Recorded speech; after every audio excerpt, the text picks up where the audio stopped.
Support for today's Heat Treat Radio episode is provided by the Quintus ebook, High Pressure Heat Treatment, Leading the Renaissance of Hot Isostatic Pressing. Get it today at www.heattreattoday.com/ebook. And welcome to Heat Treat Radio. Whether you're listening to us or tuning in via video on heattreattoday.com/radio, we're glad to have you. While this episode about the advances in workflow planning software will be more interesting to our commercial heat treating listeners, this topic is a fascinating one that speaks to Industry 4.0 and IIoT questions.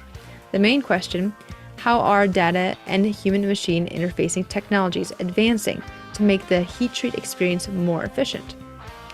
Host and Heat Treat Today publisher Doug Glenn is joined by the CEO of Steelhead Technologies, Jeffrey Halonen, to break down this question in today's episode.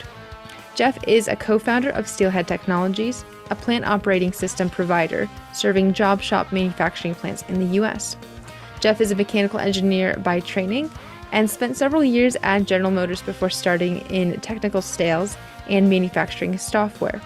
As you'll hear, Jeff enjoys the personal impact that he can have on customers when they discover exciting new ways to run their businesses. Let's take a listen. So here we are with Jeff Halonen from Steelhead Technologies. Jeff, first, I want to just welcome you to Heat Treat Radio. Thanks, Doug. Pleasure to be here. Great. Look, we're looking forward to talking to you today about what is a growing interest, I think, to a lot of people in this industry, primarily because of the growing, and there is no stopping it, the growing of technology and data and things of that sort. And I know your company is heavily invested in job shop plant-wide, organization-wide operating systems. So that's basically what we're going to talk about today.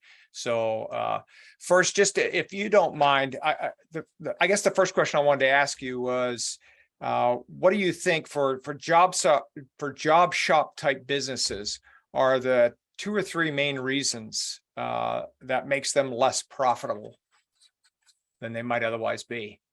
Yeah, great question. So a job shop is a really unique business. They don't have the luxury of kind of centralized planning or planning in advance and architecting a plant like you might do, like if you're making, Tahoes, Chevy Tahoes, right? An immense amount of engineering goes into build a highly efficient operation because it's generally highly predictable. A job shop, on the other hand, is the opposite of predictability, down to what parts, what hour, what time of day, how many customers, by week, by month, everything changes constantly.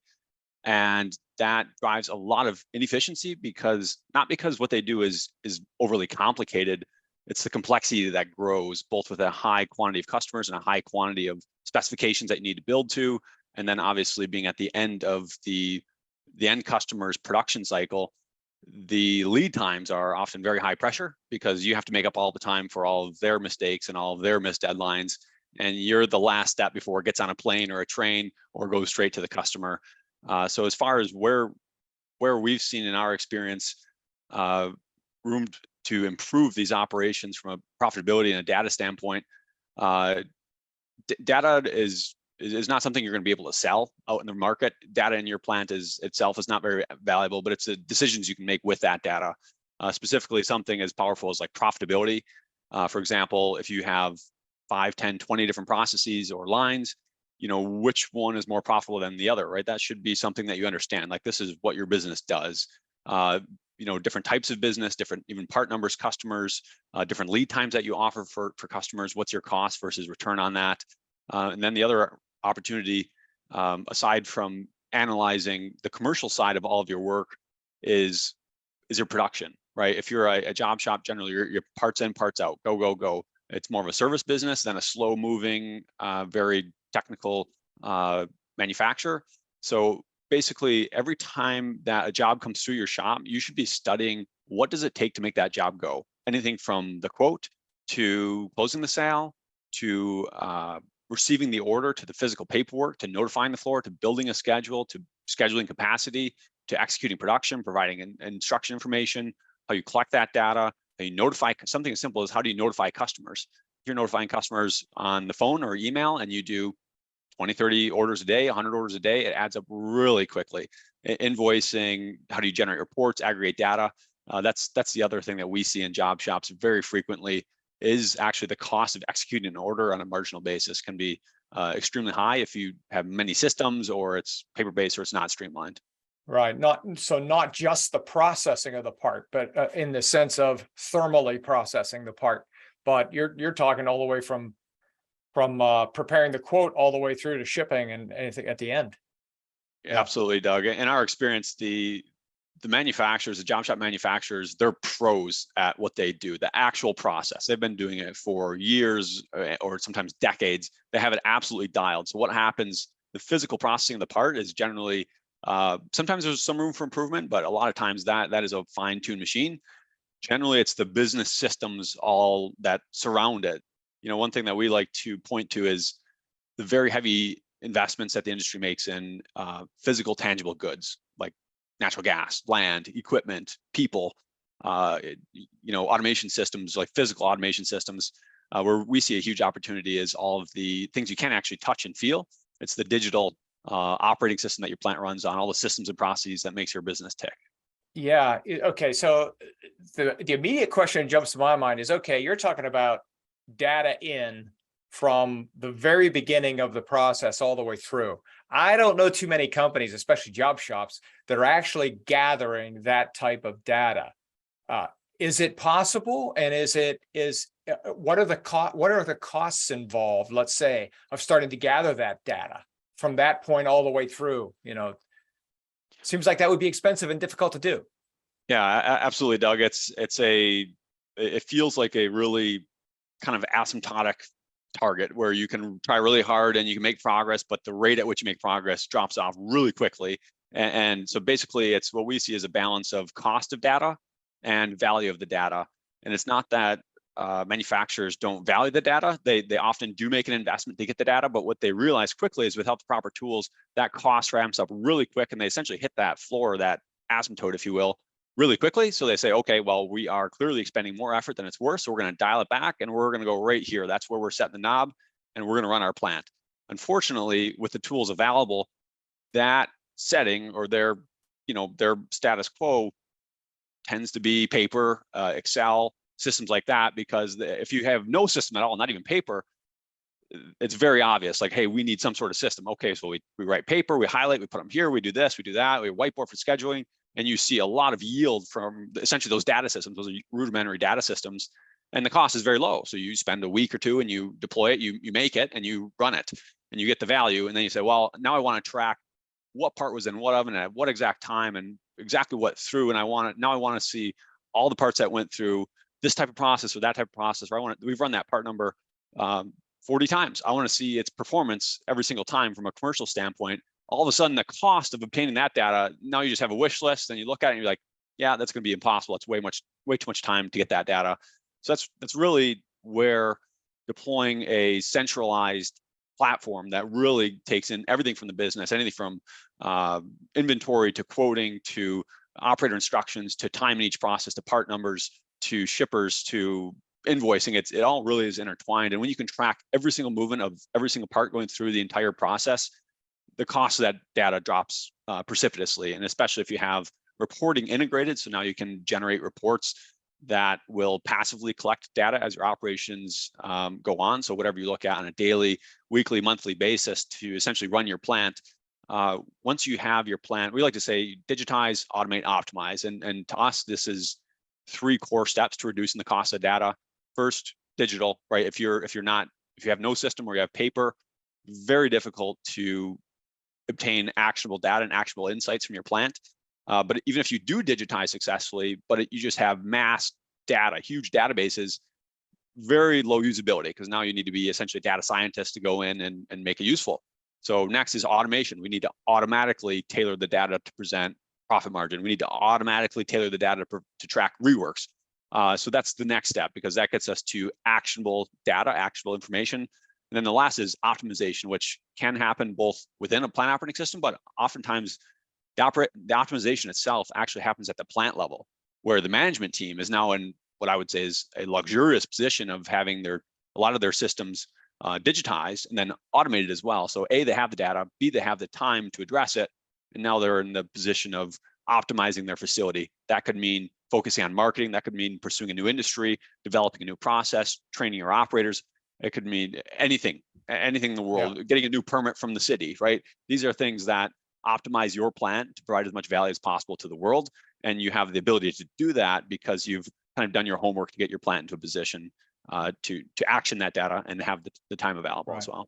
Right. You're collecting the data that you need to make those types of decisions. I find it interesting, some of the scope of the types of decisions you just mentioned there that job shops could make based on the data. That's pretty interesting. So let me ask you this, Jeff. How about do you have any examples in the heat treat world, or where, for example, in the heat treat world, do you envision there being some real business efficiencies here? And let me preface this one other way too. A lot of the people that listen to this podcast are not necessarily job shops. I mean, they're captive. They could be what we call captive heat treaters who run high volume, low variability. But there are some who actually run high variability, right? A lot of different parts, maybe not exceptionally high volumes, or at least smaller volumes than our captive heat treaters. So, addressing those guys, or even the guys that run low variability, what are the business efficiencies we could see?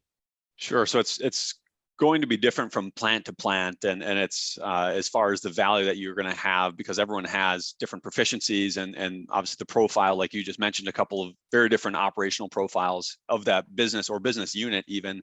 So if you're in a situation where you have a very high degree of mix, essentially, one of the huge inefficiencies that we've seen is, they want to keep a really tight lead time, but they don't have the ability to quickly and easily schedule efficiently and keep all of their equipment essentially at maximum capacity, so you keep as much throughput in the plant as possible. So the inefficiency essentially shows itself in the quantity of ovens. So they just simply invested in more equipment and just keep more ovens hot. And so they essentially overcapacitize, which is both a CapEx inefficiency and an OpEx efficiency, because you have to heat and maintain and run that much more equipment. So essentially, that's an environment where you have a lot of complexity, and the scheduling required or the inability to schedule efficiently is leading to essentially capital inefficiency. If you're in a position where you're on the other end of that spectrum, as you mentioned, Doug, where you have lower variability by part number, higher volume, some of the inefficiencies there can definitely be more on the data systems, the data processes. Again, scheduling, if it's a very simple schedule, I mean, you can schedule it very quickly and easily and very efficiently because you don't have a lot of change. But it's tracking that information, where all of the parts, a lot of times it's the administrative administration. So people are walking out, still trying to find where the parts are. Simple things like order status, simple things like, we ran this part with this lot number or purchase order or shipper number or whatever identifier you had. We ran this 6 months ago. What happened to that part? Oftentimes, even something as simple as that can turn into a 20, 30, 40-minute exercise instead of just quickly finding that information. Yeah. How about equipment inefficiencies? How can a system like yours, let's say, gathering all the data, how can it help us increase efficiency just of the equipment that we have? So I guess the first step, as they say, to addressing an issue is knowing you have a problem. So the first step is measuring what actually happens in the real world, right? You can walk out into any shop and just open your eyes and things are happening, right? But your knowledge of what's happening is almost just instantaneously, because as soon as you go to the ball game later, you forgot all about that pile of parts or that empty oven that you saw. But if you have a situation where at the end of the day, week, month, quarter, you have the raw numbers. Our oven has this many hours of production capability. We know it can do X amount of parts or racks or pounds or whatever the metric is, and it did Y, and that's X percentage below that number. The numbers they speak for themselves. As far as what the team can do to address that problem, that could be any number of things from a plant management standpoint, and that's where it really gets into the optimization side. Although one thing might be scheduling efficiency. So if we find that turnovers or essentially thermal profiles or run speeds or whatever it may be, if we have an opportunity to batch production to essentially increase density, which might be a scheduling exercise, we might explore that. That could also come back into business strategy. It's all very interrelated. For example, you might offer obviously expedite fees. So fast turnaround at a higher price, but then lower price for long turnaround time, because that now gives you the privilege of organizing your work in a more efficient way and providing the same value at a lower price. If that end customer has the time in their schedule, they can say, hey, I want to save money and have my job done in a week or so instead of 24 hours where I'm ready to pay a huge premium. I mean, that cost multiple can be dramatic, and for good reason. Yeah. So I got two more questions for you, and one's kind of a little bit of a hypothetical. I want you to kind of take a guess, or maybe it's a guess. Maybe you know this stuff about the rate at which software and digitization, if you will, of the sort that you're talking about is coming into job shops. Okay, that's the first thing. And then the second thing, and the last thing I want to ask you after that is for you to just kind of take us on a walk through a heat treat to the best you know, of the heat treat business. How might a system like yours look? So first question is, a lot of people say, listen, I got my system in hand. I'm okay the way I am. Is it coming? I mean, do you think people are going to have to get to this digitalization sooner or later? Yeah, I obviously believe so. Yes, I understand you can definitely run a shop on paper. You can run it on Excel. But as far as macro trends out in the world, first, the technology available. So the team at Steelhead is obviously very competent, a lot of really great software engineers, but the tools available have progressed dramatically over the last couple of years. So, I mean, we've run into heat treating shops that are using a system maybe they installed in the 90s, and it does functionally work, but we do see a lot of symptoms, essentially negative or adverse symptoms to the business by choosing to kind of use maybe a less effective system. And that usually comes in less data, less actionable data. It does facilitate the physical paperwork needed to run your plant, but it's not a competitive advantage. It just is kind of there, and it's just kind of barely acceptable. The employee morale is not great. People don't love using systems where there's multiple, have to re-enter data. They can't work from home. I mean, there's so many different currents that are coming in there. And the other one is the end customers often like more and more visibility, more and more traceability into plants. So transparency, visibility, traceability. So I don't think it's a situation where it's going to become unviable to run a shop without really advanced technology. But I think over time, it will be a situation where the competitive profile is one where there's clear advantages to the shops that embrace the holistic business advantages that come with that. I mean, and think about your customers, right? They're buyers just like anyone else. And everyone loves shopping on Amazon or their favorite website. They get the notifications, they can track everything. You order pizza at Domino's, and you can see they're rolling out the dough, they're putting on the sauce, right? I mean, the predictability, the visibility is something that's really important. So I think over time, it's certainly something that the end consumer or end manufacturer is really going to continue to drive, even automotive traceability, everything like that. So as the requirements of data go up, and also the competitive landscape starts to adopt more and more of this technology, it's going to be, I would say, more and more of a disadvantage in the competitive landscape to be not at the cutting edge of that technology. Yeah, and pretty soon it's not going to be cutting edge, I guess, is my thinking. As more and more people are adopting it, I guess I should say, it's going to become easier to adopt. I mean, I'm assuming it's going to be easier to install, easier to launch into any business. So when we return, Jeff will share how digitization can transform and make more efficient your heat treat shop. But first, a word from our sponsor. Are you part of a forward-thinking team? Are you looking for resources to help you understand cutting-edge technologies in heat treat? If so, you have to check out the free ebook, High Pressure Heat Treatment, Leading the Renaissance of Hot Isostatic Pressing. This short resource is provided by Heat Treat Today through a partnership with the great people over at Quintus Technologies. In High Pressure Heat Treatment, Leading the Renaissance of Hot Isostatic Pressing, you'll learn critical, need-to-know knowledge about high-pressure heat treating, as well as where the technology is going. Download High Pressure Heat Treatment, Leading the Renaissance of Hot Isostatic Pressing to find out more. Again, your copy to freely download is at www.heattreattoday.com/ebook. Now, back to the episode. Well, so take us through that as a job shop. Any of our either captive heat treaters that have a high variability of products, or a lot of our commercial heat treat shops, which of course have high variability of products.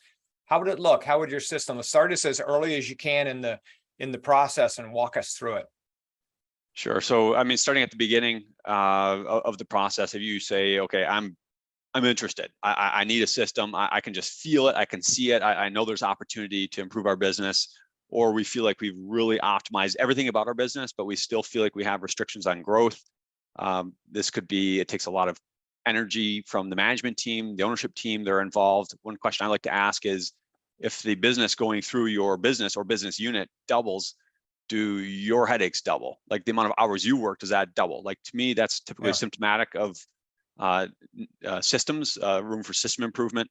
But essentially, early on in the process, it starts with some level of interest, some level of intrigue. I think this is something we can improve on. Our plant manager is complaining that they can't work from home. I mean, whatever all these issues are that manifest themselves, or you're losing jobs in quoting, and you're not sure if you're high price or low price, or margins might be unclear. You're not satisfied with the level of data, but basically, starting there, like, if that's generally where we start our conversations with plants, and we really take an approach of both informing about what's possible on the tool and what's impossible on a modern platform, but then also doing a value assessment. So how do you do this? How do you do that? How do you do this? How do you do this? How do you do this? So that kind of third party provides a great, almost a sounding board to say, okay, here's an itemized list of room for improvement.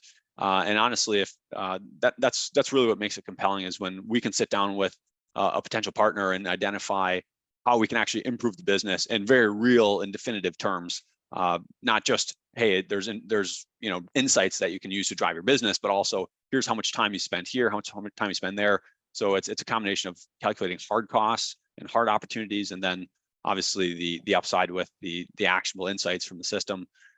From there, the deployments at Steelhead, we do direct service, so no third parties.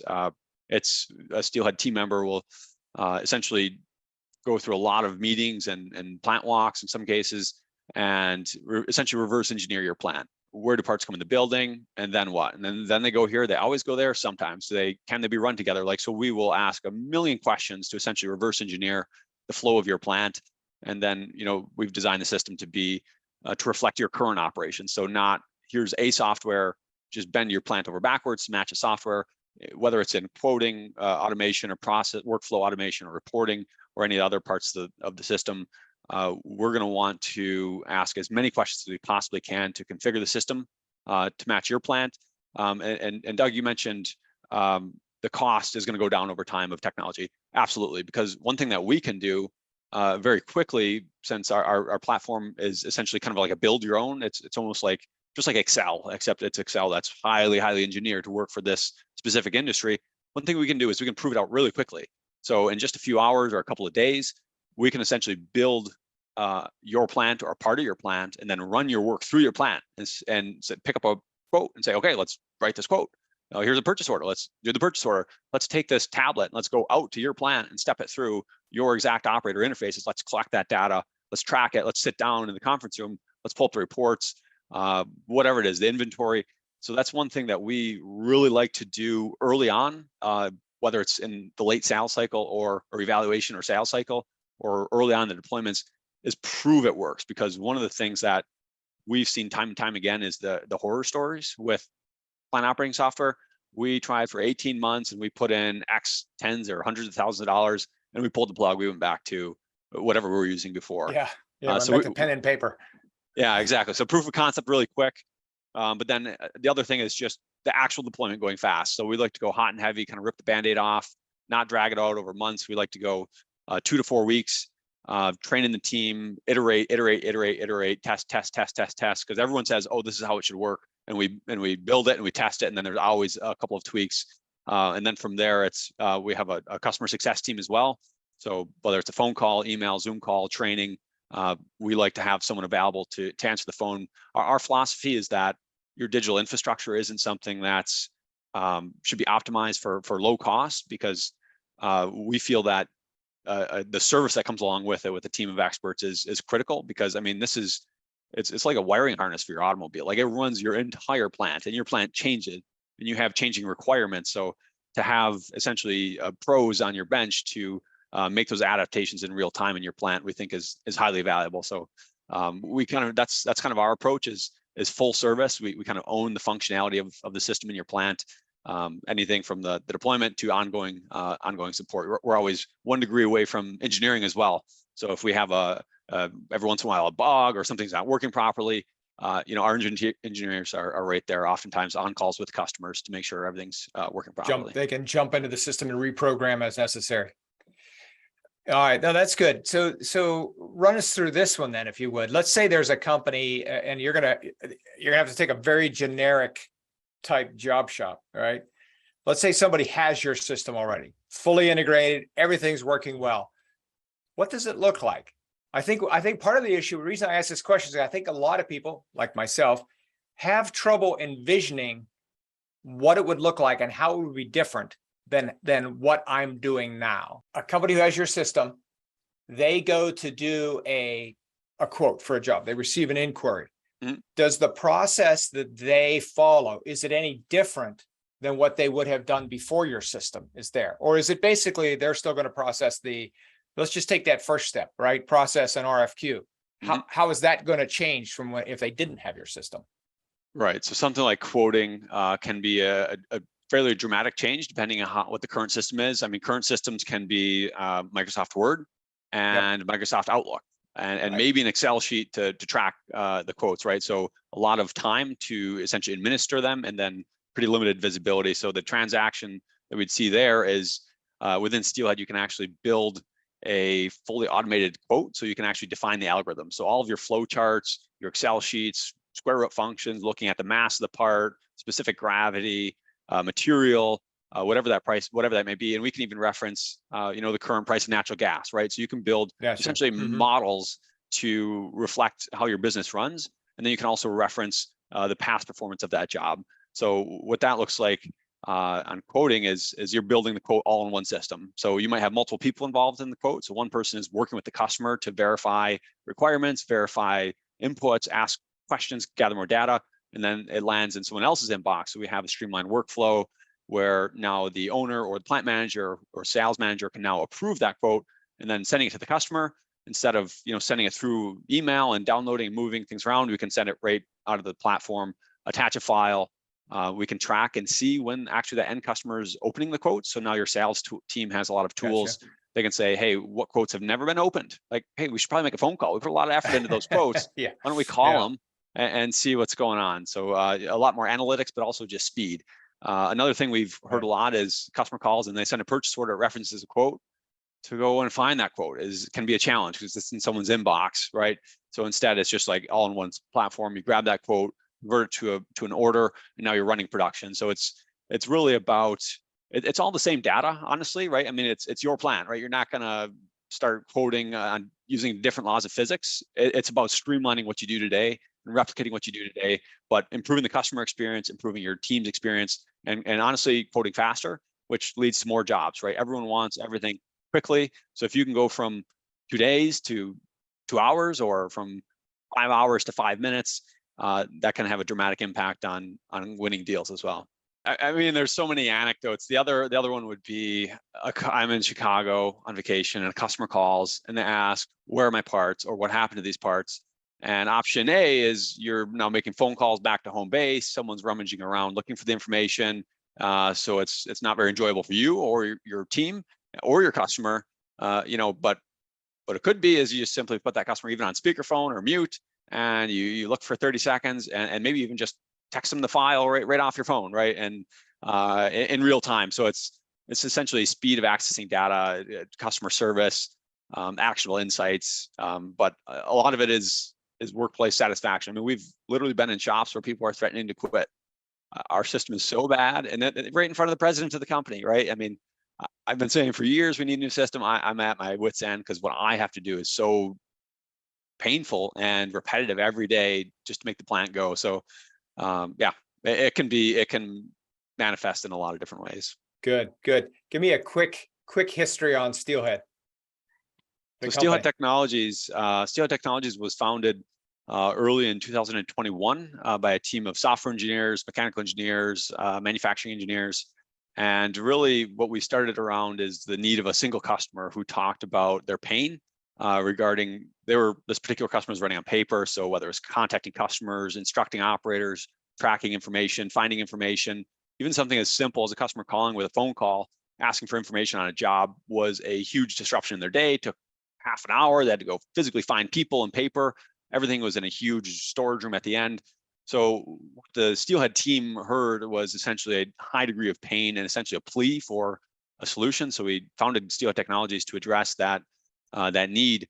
This team has grown really quickly, and we've raised $2.5 million in investment capital here in 2022. The team went from an original team of about 6 to up to 16 now. As I've mentioned, everything is kind of the direct service model. So whether it's sales, deployments, or customer success, it's all Team Steelhead across the board.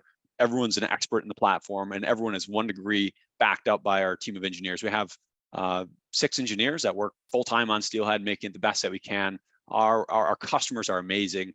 Everything that we work on is driven by a customer request. Someone out in the field using the tool saying, hey, what if, or hey, this could be better, or this extra effort, or we would really like to know this. We are trying to achieve this business objective, but we need that. And that's really where the Steelhead team excels, is taking essentially what we view as requirements and building a platform to meet those requirements. So it's to us, it's really exciting. What we found is that the job shop industry specifically, and also the high throughput or even high mix captive shops, as you mentioned, it's the manufacturing environment where there's no build materials, there's no engineering team, there's no design release, there's no supply chain. It's go, go, go. The assumptions change by the day, hour, minute, and everything's fast paced. And basically what we've seen is there's a huge lack of automation in this space and a huge lack of data in the space. So with high quality purpose-built technology for this fast-paced, almost service manufacturing type of manufacturing, with very specifically built tools, we're able to achieve minimal effort to achieve each job, right? All of the administration effort, but then also we're able to aggregate extremely detailed data down to operators, part numbers, equipment, without driving up your costs and the burden, and without sacrificing ease of use. So that's our core strategy, and our customers are incredible, and a lot of our recent success has been just keeping up with our customers, because they're always pushing for a new tool, a new feature. We roll out a couple thousand lines of code to address this, and they're like, this is good, but it needs that. So that's the other thing where we're software as a service, right? So we've just long accepted that we are never going to build a software and then just ship it and it's done. It's a continual living beast, whether it's cybersecurity, very customizable, speed, everything, and it's so much of it is service as well, because you just send over a software. You need to have the pros to get the full to extract maximum value from it. Yeah. All right. Last question. This is your challenge question for the session here. All right. You personally, what do you find most interesting and exciting about it? What do you when you look into the future, what are you excited about? What excites me the most is the transition that shops can see by adopting essentially technology and systems, whether it's just flat out impact to the bottom line, which we've seen in some shops where it's really stunning. The decision, like some marginal labor costs, like masking, like one person takes 3 minutes, another takes 9. So they were able to address a 3x marginal labor cost with the data. Before, they were just eating it. This customer's not profitable, we're not doing that. We are no longer accepting batch sizes below X because we're armed with the data. So what really excites me personally is the journey that each of these plants are able to go on, and it's also I kind of get really excited about or passionate about when I'm able to see a difference between the way things are and the way they could be. And that's what every single interaction with our partners is we see the way that they are, and we work really hard to build the best one possible. So it's like, hey, look at this difference. Look what we could do. And so it's that sense of accomplishment, I guess, on a customer basis, to really get as much as possible out of their time, resources, people, and honestly their entire enterprise. Yeah, it's kind of nice seeing the smile on your customer's face, I think, right? When things go well, just being able to see them go, man, that was good. Yeah. That's cool. That's cool. Very good, Jeff. Well, Jeff, thanks. I really appreciate it. It's very exciting. Sounds like you guys have got a lot of interesting things going on, and hopefully some of our readers, listeners, viewers will be able to give you a call. But thanks for joining us. Absolutely, Doug. Yeah, thanks so much. If anyone has any questions, obviously I know you're going to post the info, but gosteelhead.com is our website. I just spent a lot of time putting a lot of content in there in the last several weeks, so a lot of great reading there to really understand if this is something that that you've been considering for your enterprise to kind of take it to the next level, whether that's under your ownership or preparing it for some sort of transition to someone that's taking it over, or even a sale. There's a lot of reasons why people are really interested in moving their business to the next level. Good. All right. GoSteelhead.com. Very good. Jeff, thanks very much. Appreciate your time. Thank you, Doug. Thank you very much. We hope you enjoyed listening to today's episode with Jeffrey Halonen. Heat Treat Radio is on Spotify, Apple Podcast, SoundCloud, iHeartRadio, Podbean, and the website www.heattreattoday.com/radio. If you'd like to get in contact with Jeff, head over to www.gosteelhead.com. That's Go, G-O, Steelhead, STEELHEAD.com. Or you can email him at jeff@gosteelhead.com. You can also reach out to me and I can put you in touch. My email is bethany@heattreattoday.com. As always, if you have an interesting idea that you want to hear discussed on Heat Treat Radio, do let me know. Or if you'd like to be a sponsor of a future episode, you can reach out to me at bethany@heattreattoday.com. Heat Treat Today offers a wide variety of technical topics as articles and discussions, some focused on more general heat treat knowledge than others. If you are interested in diving into heat treat topics that specifically relate to the industry your shop handles, check out these 4 focus categories on heattreattoday.com: automotive, aerospace, medical, and energy. Each has their own e-newsletter that you can subscribe to, as well as a LinkedIn page to get to know relevant people in that specific heat treat sector of our industry. Heat Treat Radio would like to thank High Pressure Heat Treatment, leading the renaissance of hot isostatic pressing, for supporting this episode. Get your free ebook today at www.heattreattoday.com/ebook. This and every other episode of Heat Treat Radio is the sole property of Heat Treat Today and may not be reproduced in part or in whole without advance written permission from Heat Treat Today. And I'm Bethany Leone. Thank you for listening.